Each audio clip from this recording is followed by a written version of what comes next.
Dear students, जैसा कि आप देख रहे हैं कक्षा 12 गणित प्रश्नावली 5.5 प्रश्न वन जैसा कि आपको दिखाई दे रहा है cos x into cos 2x cos 3x।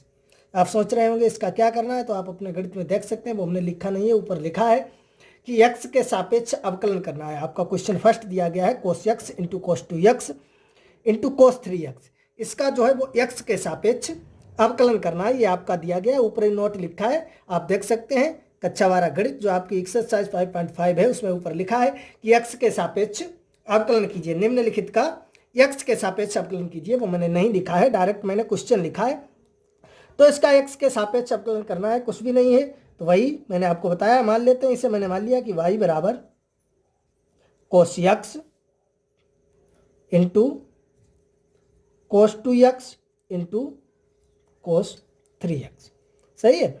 अवकलन करना मैं आपको बता चुका हूं, मैंने आपको पहले बताया कि अवकलन में आपको सूत्र याद करना बहुत जरूरी है। सूत्र का वीडियो मैं ऑलरेडी आप तक पहुंचा चुका हूं, अगर आपने नहीं देखा है तो उसे आप देख सकते हैं। यहां से आप देखेंगे cos x into cos 2x into cos 3x, यानी 3 पद हैं, और मैंने आपको सूत्र बताया कि पहला पद इंटू दूसरा पद। सही है, 2 पदों का मैंने फार्मूला आपको बताया। यहाँ पर पद हमारे 3 हैं, तो इस प्रकार के सवाल को मैं कैसे लगाऊंगा, देखिए आप। यहाँ से बहुत ही सरल क्वेश्चन है, आप ध्यान देते जाएं, कहीं भी वीडियो को स्किप नहीं करना है, अंत तक देखना है, आपको समझ में आ जाएगा। तो इस प्रकार के प्रश्नों में जो है हम दोनों पक्षों में लोग लेंगे। सही है, वैसे हम पहला पद दूसरा पद लगा देते, लेकिन यहाँ पर 3 पद हैं। अब यहाँ पर पहला पद 2 को मानो, फिर पहला पद दूसरा पद लगेगा, आपका सवाल बहुत बड़ा हो जाएगा। इन दोनों को हम पहला पद माने, इसे दूसरा पद, तो पहला पद दूसरा पद फिर इसमें लगेगा, तो सवाल आपका थोड़ा बड़ा हो जाएगा।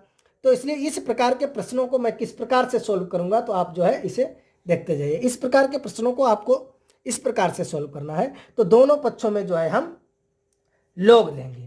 क्या लेंगे? दोनों पक्षों में लोग लेंगे। तो लिख लो, दोनों पक्षों में, दोनों ओर या दोनों पक्षों में लोग लेने पर। सही है, जब दोनों पक्षों में लोग लेंगे तो ये आपका हो जाएगा लोग y बराबर लोग cos x into cos 2x into cos 3x। ये तो आपका हो जाएगा लोग y। यहाँ से आपको लोग के कुछ फार्मूले आने चाहिए। आपको ज्ञात होगा कि होता है लोग m इंटू n बराबर हम लिख सकते हैं लोग m प्लस लोग n। सही है, कितने ही पद हैं, लोग m इंटू n को हम लिख सकते हैं लोग m प्लस लोग n। इसी प्रकार आप आगे और हैं, अगर log x into Y into Z है तो उसे हम लिख सकते हैं log x plus log y plus log z। यहाँ से आसानी से आपको ये याद रखना है कि लोग लगाए, कितने भी पद अगर गुणा में हैं तो सभी में लोग लग जाएगा और सभी प्लस में हो जाएंगे। तो ये आपका हो जाएगा लोग cos x प्लस लोग cos 2x प्लस लोग cos 3x। सही है, आपका फार्मूला आता है लोग m इंटू n, लोग m प्लस लोग n। यहाँ से आपको याद रखना है कि कितने भी आपके पद है गुणा में है उसमें लोग लगा है तो सभी पद को आप प्लस में लोग लगाकर लिख सकते हैं। सही है, अब यहाँ से जो है दोनों पक्षों का x के सापेक्ष अवकलन कर देंगे। दोनों पक्षों का x के सापेक्ष अवकलन करने पर, अवकलन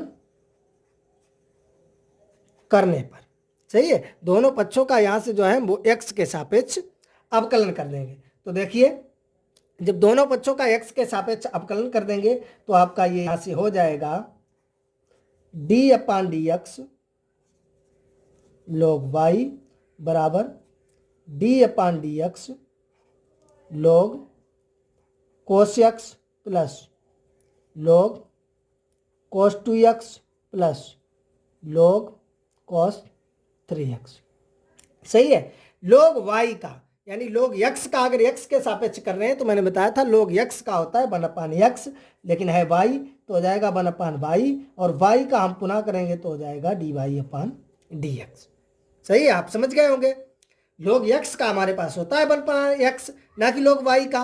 सही है। तो क्योंकि x के सापेक्ष कर रहे हैं तो ये तो हो जाएगा 1/y, और y का हमें पुनः करना पड़ेगा। तो यहाँ से देखिए अलग अलग भी आप लिख सकते हैं, d/dx log cos x plus d/dx log cos 2x plus d/dx log cos 3x। सही है। एक लाइन में मैं ना लिखकर डायरेक्ट यहाँ से करूंगा। तो देखिए log cos x का यानी वही log x का क्या होता है 1/x। सही है। x की जगह cos x, तो इसका हम पुनः करेंगे d/dx cos x। इसी प्रकार इसका हो जाएगा cos 2x और d/dx cos 2x। इसी प्रकार इसका हो जाएगा 1/cos 3x और d/dx cos 3x।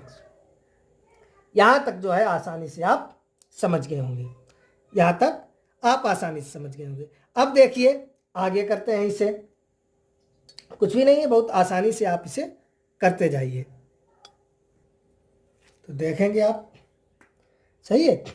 तो यहाँ से देखिए ये आपका हो जाएगा 1/y dy/dx बराबर, ये तो ऐसे ही रहेगा 1/cos x, और cos x का मैंने आपको बताया है क्या होता है माइनस का sin x।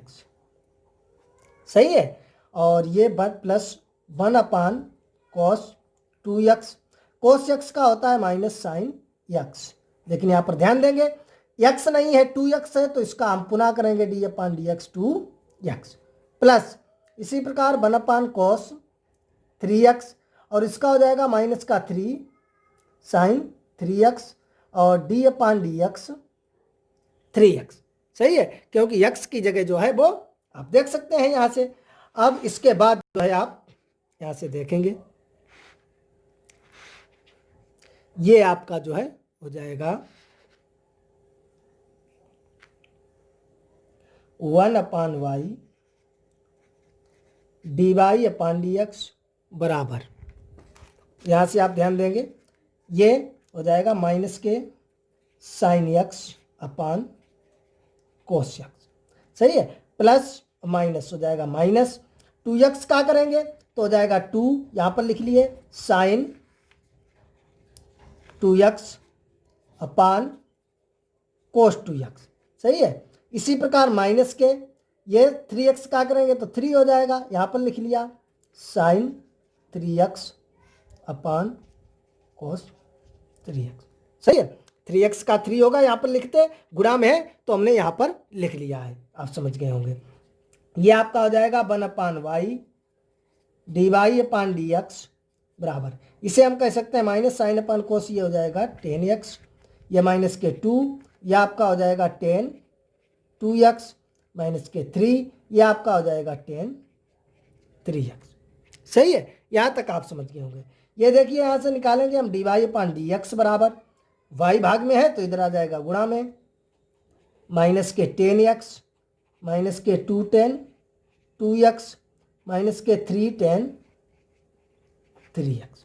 सही है। y की वैल्यू रख दीजिए, बस आपका क्वेश्चन जो है सोल्व हो गया है, कुछ भी नहीं है। तो ये हो जाएगा dy/dx बराबर, y बराबर आप देख सकते हैं ऊपर वही सवाल को हमने y माना था, तो y की वैल्यू क्या थी cos x into cos 2x into cos 3x। सही है। ये y की वैल्यू थी, और यहाँ से जो है आपका ये हो जाएगा, अगर आप माइनस चिन्ह कॉमन लेना चाहें तो आप माइनस चिन्ह कॉमन भी ले सकते हैं, तो आपका ऐसे हो जाएगा 10x plus 2 10 2x plus 3 10 3x।